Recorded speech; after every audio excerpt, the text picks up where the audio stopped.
ولا تهنوا ولا تحزنوا وأنتم الأعلون إن كنتم مؤمنين.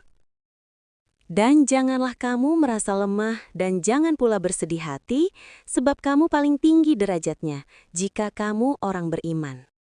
Pernahkah kamu merasa begitu terpuruk hingga tak ada lagi semangat dalam diri? Dunia seolah runtuh dan harapan sirna.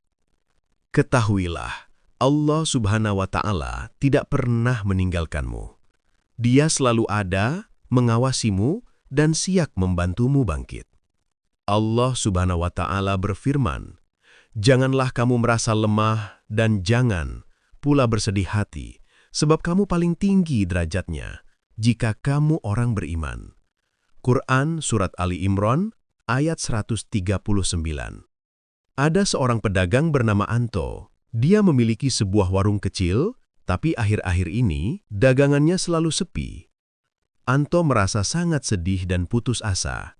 Dia merasa tidak mampu lagi menghidupi keluarganya. Suatu hari, Anto melihat seorang ibu yang sedang memberi sedekah kepada pengemis di dekat warungnya. Anto merasa tergerak hatinya. "Bu, kenapa ibu selalu bersedekah?" Ibu itu menjawab, "Nak, dengan bersedekah kita tidak hanya membantu orang lain, tapi juga membuka pintu rezeki kita sendiri. Allah Subhanahu wa Ta'ala akan membalas kebaikan kita dengan berlipat ganda."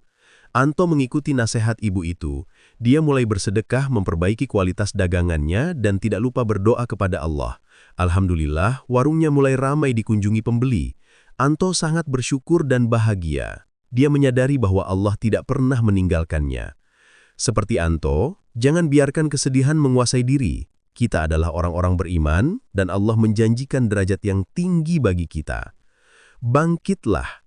Isi hari-harimu dengan hal-hal positif. Dekatkan diri kepada Allah, berbuat baik kepada sesama, dan percayalah bahwa Allah akan selalu menolongmu. Janganlah bersedih hati. Kamu tidak sendiri. Allah bersamamu.